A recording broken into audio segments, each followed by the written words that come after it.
Hi guys, this is Cole, and today I'm going to show you guys a redstone tutorial and share with you all my knowledge on it. Redstone is very popular in Minecraft and can be used for many machines. First off, redstone ore can be found below layer 16 in the earth. It can be found in veins from 4 to 8, and has to be mined with either an iron pickaxe or a diamond pickaxe. You can achieve a greater yield if the pickaxe has fortune. Mining the ores will yield something called redstone dust. It can be placed on solid objects like blocks, and it has two states.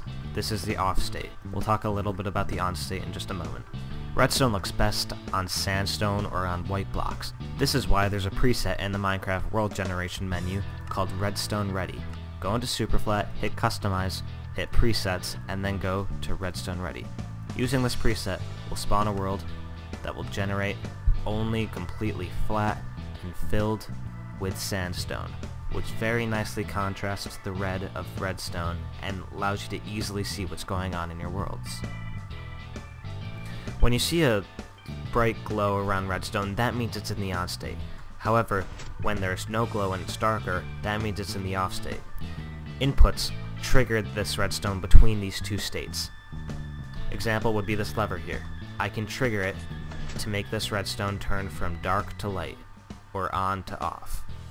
An example of an output would be something that is triggered, or a reaction that takes place, when redstone in the on state or off state triggers it. An example would be this piston here. When redstone's in the off state, it is down. However, when we turn redstone into the on state, the piston goes up. A good way to think about redstone in Minecraft is there are inputs and outputs. Our first example of an input would be this detector rail right here. When a minecart runs over a detector rail, it triggers redstone into the on position. However, when there is no minecart on the detector rail, redstone is off. Like you saw earlier, a lever is a terrific example of an input that you can toggle between states. When a lever is down, redstone is off. However, you can right-click the lever to switch it into the on position, and it will stay there permanently. Buttons are very much like the lever, except instead of only pushing them once and then they remain in the on state, buttons remain in the on state for just a few seconds before retracting. Also, you can trigger wooden buttons remotely across obstacles using a bow. Shooting the button will cause it to go into the on state. This will be permanent until someone picks up the arrow or the arrow despawns. A tripwire hook can be placed on a block across from another tripwire hook, in which string can be placed on the ground connecting them. When somebody walks through the string, it will trigger the redstone connected to the blocks which the tripwire hooks are on. A redstone torch is always in the on position, unlike the lever which can be toggled. There are a few exceptions to this, but that will be in the more complex part of the video later. The redstone block is similar to the redstone torch in which it is always in the on position, and redstone connected to it will always stay on. The daylight sensor emits a signal based on how bright it is right now. It acts as a solar panel. Right now, because it is nighttime and the sun is setting, it's emitting a weaker signal. When the sun sets even more, it'll set an even weaker signal. However, now that it is daytime, it emits a full signal and the piston turns on. The trap chest acts like a normal chest, however, it emits a redstone signal, depending on how many players are opening the chest. Because there's only one player opening the chest right now, which is me, it's only going to emit a 1 block long signal. The only difference is, right now I'm the only person opening this chest and it can only emit 1 block of signal, and that's not enough to reach this piston. If it was emitting 2 blocks, which would happen if there are 2 players opening the chest, it would emit up to here, and if there are 3, it would be enough to turn it on. The final input are pressure plates. These two are older and have been in the game a long time. However, these two are weighted pressure plates, and are new in the addition of 1.5, the Redstone update. The wooden pressure plate can be triggered by a player standing on it, a monster or animal standing on it, or an item being thrown onto it. The stone pressure plate is different because it can't be triggered by an item being placed onto it or thrown onto it. It can only be triggered by a player standing on it or a monster or animal standing on it. The gold and iron pressure plates are very different though.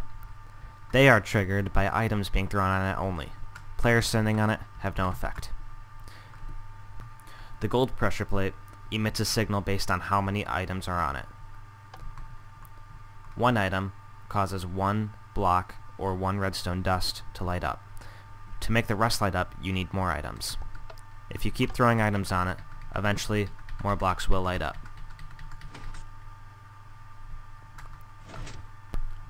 The stone pressure plate acts in the same manner, however it requires many more blocks to be thrown on before it emits a stronger strength. I can throw this entire stack of wood onto it, and it'll only emit 2 blocks. However, if I do that for the gold plate, it'll easily emit all 4. Something else important to make note of is that redstone can only travel 15 blocks away from the source. The piston over there is 21 blocks away from this block. When I trigger the redstone over here, it only travels 15 blocks. It gets progressively dimmer until finally after 15 blocks it stops. However, if we put a redstone torch closer to the piston, it will extend because it is within 15 blocks of the new source. Over here we have examples of outputs. Doors are outputs that open when a signal is given to them. The difference between an iron and a wooden door is that wooden doors can be opened without redstone. However, you need redstone to open an iron door. Next we have dispensers and droppers. Both of these items work similarly. When a redstone current is applied to them, they will drop at random one of the blocks they have inside of them. The difference between these items is they act differently with certain items such as arrows and splash potions. When activated with these items in their slots, the dispenser will fire them out. However, the dropper will not do this. Instead, it will shoot them out as an item that a player can come and pick up. Next we have the hopper. The hopper can have blocks thrown into it, which then can feed into other things such as hoppers or chests. If we throw a block onto this hopper, it will feed from this hopper, finally into this chest. To place hoppers, what you do is you get the item that you want the hopper to flow into, for example a chest. Then you take the hopper in your inventory, hold shift, and right click facing that item. Now you'll notice that the hopper has a little feed going into that item. The way redstone affects these hoppers is it stops the flow. Normally, because each of these hoppers feed into each other until finally it gets to the chest, a block or item thrown into the one at the far end would finally end up at the chest. However, because there's redstone here, it is interrupted. If we throw our block into here, it'll slowly move through each item hopper until finally we get to this one where it'll stop because there's a redstone current blocking it. Trapdoors and fence gates act exactly as the wooden door. They can be opened by hand, but a redstone current can also open them from a distance. The redstone lamp acts as a source of light. It is off when redstone is turned off that is next to it. However, if you feed powered redstone into it, it turns on and emits a lot of light. Here we have a sticky piston and a normal piston. You all know this one because of over there. However, you probably have seen this one but might not know what it does. The difference between these two is that yeah, they both push blocks, players, or mobs being monsters and animals. However, this one doesn't take the block with it when it contracts. If we put the blocks here and then feed power to them, they both push the block back. However, if we break the redstone, this one carries the block with it. However, if we break this redstone signal, because this is not a sticky piston, the block stays there in the air. Here we have note blocks. Note blocks emit a sound, or a note, when powered. You can change the pitch of this note by right-clicking, or the sound it makes by changing the block underneath. Here's what it sounds like. Finally, we have everybody's favorite TNT. TNT explodes. How else do I say it? I didn't mean to throw that potion, by the way. We can power this, and it'll leave a massive crater in the earth. Something that you might not know about TNT, however, is that if you place more of it, it'll trigger itself. And I have a slowness effect. Regeneration effect, different. If we power all of this, then you'll notice that the TNT is going to fly all over the place and make a much bigger explosion than the first one that we only had one TNT do. So those are some good examples of inputs and outputs. You can use them in any combination. Just let your imagination go wild and think of all the possibilities.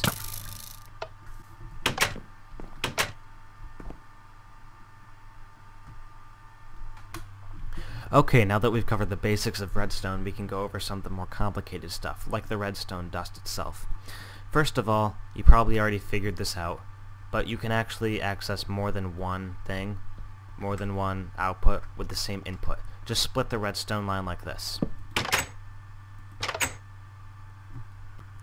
Redstone can go up and down blocks in the staircase manner, and it can even power blocks themselves. A block can conduct redstone electricity, but not in the way that you're thinking. Not the way that redstone dust does, at least. You can see that if this block is in the middle of the line, if we power this, it'll stop here because there's a block. However, if we put this redstone lever up against the block itself and power that, then it'll turn on. Another thing, a redstone torch can turn off if it's receiving power from the very block that is conducting electricity. Think of it as a reverser. So if this lever, if I flick it on, then this block is now conducting electricity, and therefore this redstone torch turns off. You're probably wondering why you might need that, and there are reasons, but the easiest way to explain it right now is, let's just say you want it to be the other way with this redstone lever. You want it when it's down, you want the lamp to be off. However, you want it to be when it's up, you want the lamp to be on. It's just like that. Now, this redstone signal is also working in the same way because of this lever, as I showed you before. This torch has nothing to do with it, so just don't get confused. Now I'm going to show you how to extend a redstone signal past 15 blocks. And that's done with this guy, the redstone repeater. There's many other ways to do it, but this is definitely the simplest. We put this here. You can see that after we hit 15 blocks, obviously it's going to stop. However, if we put a redstone repeater here, it renews the current and it'll go a whole nother 15 blocks until we need to put yet another redstone repeater. That's not the only thing that redstone repeaters are good for. You can also right click on them to move this switch here backwards, and then when it gets all the way back, you right click to make it go again. This makes a time frame between when it hits the current and when the current hits the redstone repeater, and then when the current attached to it from the other side is activated. So right now, it's fairly quick. But if we move it back, you'll notice that it actually takes a little bit longer. It's not instant anymore. And if we move it to the third slot, it's going to take even longer. Probably the greatest thing about redstone repeaters is illustrated by this little problem right here. Let's say I want to compact this by having these two lines right next to each other and having these two levers here.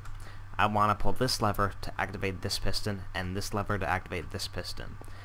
The problem is they both activate because redstone clips onto itself.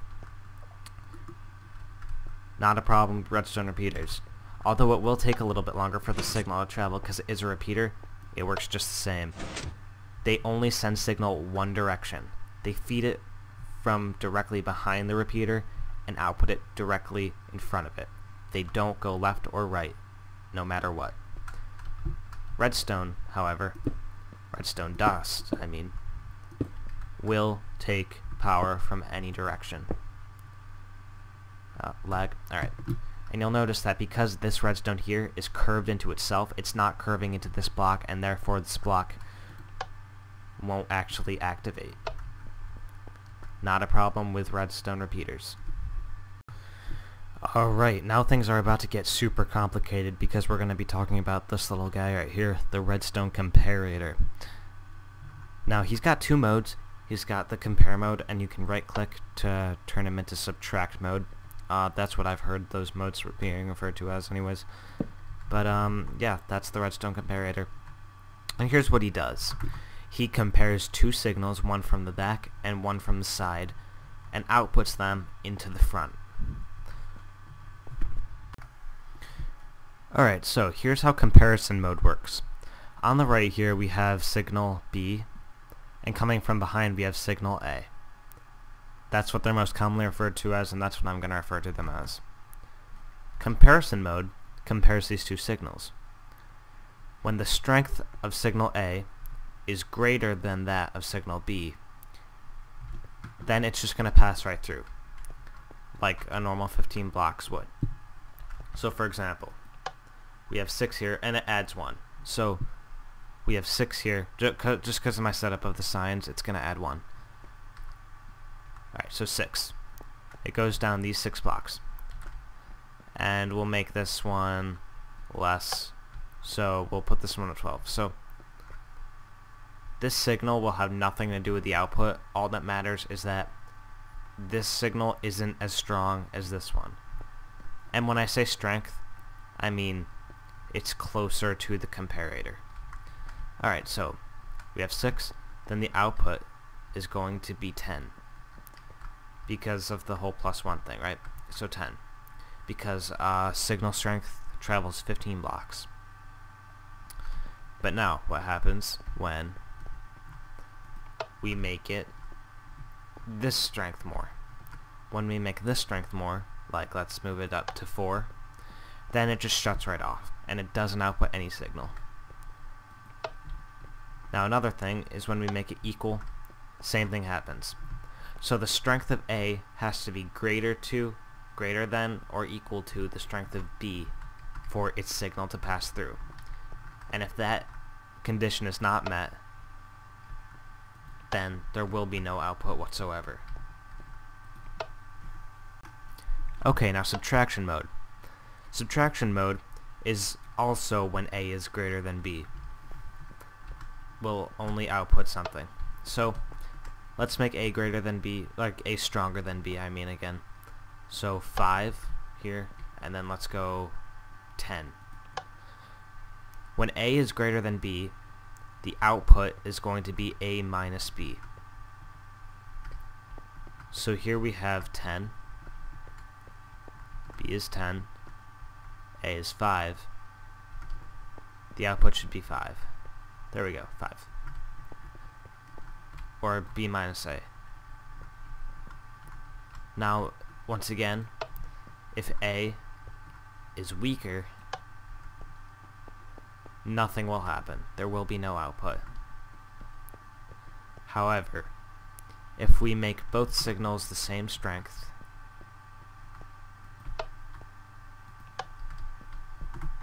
once again, nothing will happen. So those are comparators in a nutshell. It's pretty hard to explain, and there's definitely a ton you can do with them. And they're also useful for one more thing. There's also one more feature of them that I'm going to explain to you right now. Okay, the other way comparators work is you can make them as sort of like a block update detector switch, which is something that was in Minecraft a long time ago, based on a bug, and they patched it out and actually made a whole block to make it happen. So, pretty cool stuff. But anyways, it works as things that you can use for storage. So there's more than what's just shown here. I'm just trying to give you examples. So how it works is it takes whatever item you have. So for example, right now I have a chest. And if I put one item in there, it's gonna output 1 signal strength. But now if I put 2 items in there, it's not gonna output 2 like you might think. It's based on the ratio of how much space this storage item can hold compared to how much you put in it. So if I put a bunch of stuff in here, this chest is only gonna light up 3 because a chest has a ton of space that you can store stuff in. However, if I go over to this hopper over here, Since the hopper only has 5 slots compared to the chest's 27, 9 times 3, yeah. So compared to the chest 27, if I put in the same amount of items, it's going to output much greater signal strength. And that is pretty much how it works for all of them. Okay, so here are some of the basic gates here. First of all, we got the input and output gate, and that is really basic. You've already seen it before. It's just there's an input here and output, and they're probably the most common ones. Now here's an AND gate, which means 2 conditions have to be satisfied. This condition A, and condition B. They both need to be satisfied for the output to occur. So redstone has to be coming from this direction and from this direction for the output to occur.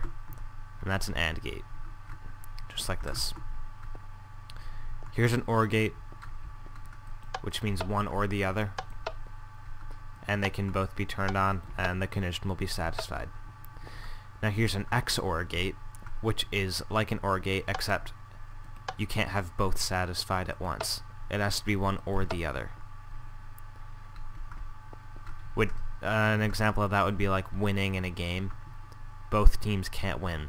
One has to win or the other has to win. And an example of the AND gate is like, let's say your team has to say that you're ready in a game, and you each have one of these levers. Like you can have the redstone line extend all the way back to, the inputs don't have to be levers, they can be whatever you want, but you can have this extend all the way back to your team's base, and then one of that all the way back to the other team's base, and each team has to hit the lever to say that they're ready. It could be like that. So that's XOR gate. Here is a rapid pulsar, just like that, and it pulses rapidly. I don't know what else to say. Here, let me turn it off because it causes a lot of lag. I didn't show you guys the XOR gate in case you need to build it, so this is what it looks like. Just like that. Pause the video there if you ever need to build that. And it actually, the lamp won't turn on because it pulses too quickly. So I'll just do a piston.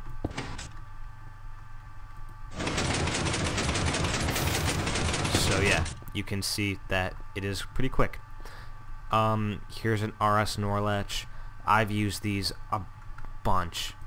Pretty much the only way to describe it is you have it holds data. Okay, so like we can switch it over to this side and break this, and the redstone signal doesn't need to be going into it. It's a memory cell is what it's commonly referred to as. We don't need a constant stream of redstone for this to stay on, or this one. So we have 2 conditions here, and both can, it's one or the other can be met, and it's pretty cool. I like those. I've used those a lot. Anyways, here is an AND gate. I've never used it. I'm not quite sure why you would want to. I've seen them before, but I've never actually had to use them myself. I'm pretty sure it's just like it's an OR gate, except both conditions can't be satisfied also, or if you want, either condition cannot be satisfied. So it's sort of like an XOR gate, except with the addition of this. Both can be not satisfied and your output will be true. Here we have an XNOR gate, which is interesting. I've never seen one. I don't understand why you'd ever need one, but it was on the forum, so I decided to put it in the video. That's what that looks like, if you ever want to build that. And you can always look these up, too. Here is what used to be the redstone repeater to extend your redstone signal before they actually added it into the game as its own block. So, just like that. People have been saying for a while that they should add in a block for each of these gates. Each of these logic gates have their own block. That'd be pretty awesome. There are modifications that do that. Anyways, here's an RSN AND latch, and it's just another memory cell there's one of these on each side. So those are logic gates, and there are so many things you can do with these. I can even begin to describe it. Pretty much every time you're saying, oh, that's not possible in Redstone, think if there's a gate that would allow you to do that, because they allow for so much creativity and just widen your options so much. So yeah, those are gates. Alright, well, here are examples of clocks. Clocks are things that send a signal around for a certain amount of time, or forever. Most of them are actually forever. But you can make them as big as you want, and the bigger they are, the longer it'll take for the signal to pulse.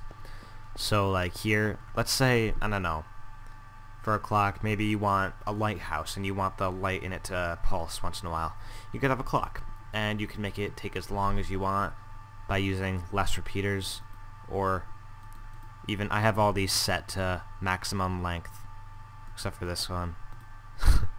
But anyways, yeah, those are clocks. They are pretty useful as well. I've used a lot of them in the past. And I'm going to end up the video with a couple of just tips that you might not have thought of yet. So, yeah. Okay, so let's give an example of some place that redstone would be useful in your everyday Minecraft life. So, your farm is ready to be harvested, but because we have redstone, we are way too lazy to do it ourselves, so we're gonna make our machines do it. So you just hit this switch, and you notice all your crops are just pouring downstream and becoming harvested, and it's just a really great day, you know. And hey, look, they're starting to fill up this chest. Let me show you guys how this all works if you can't figure it out. So you can make this much bigger and more efficient, by the way, but you have redstone line coming back here, and redstone's pretty easy to hide, so it's not all ugly. But you have a line of redstone back here, pushing this piston here, which it's a sticky piston, which is blocking off this source block of water from coming down. And when you hit the switch, then this piston will retract, and when it does that, it will release this water, which will come pouring down, harvesting all your crops for you. And then they all flow down into a hopper, that feeds into a hopper, that feeds into a hopper, that feeds into a chest. And you can make this much bigger if you want. I just threw it together right now for the purposes of this video. But that's just one example of infinite examples, I guess. And that's as simple as it gets, you know. Redstone is not as complicated as it might seem. If you just break it down and look at it piece by piece, you can figure it all out pretty easily, except for freaking redstone comparators, because those sons of bitches are really difficult to understand. But anyways, thank you guys for watching my video, and there's more of these types of videos to come soon. I've already planned that out because I've had fun making this one. I think I'm going to make one with potion brewing, one with enchanting, one with PvP, and maybe even one with building. We'll see how it goes. I want to get a good response on this. So again, thank you for watching. I'll see you next time if you choose to subscribe, which would be pretty freaking awesome. Oh, by the way, the water to make this damp, it was just hiding back here. So yeah. Again, thanks for watching. I'll see you guys next time. Later.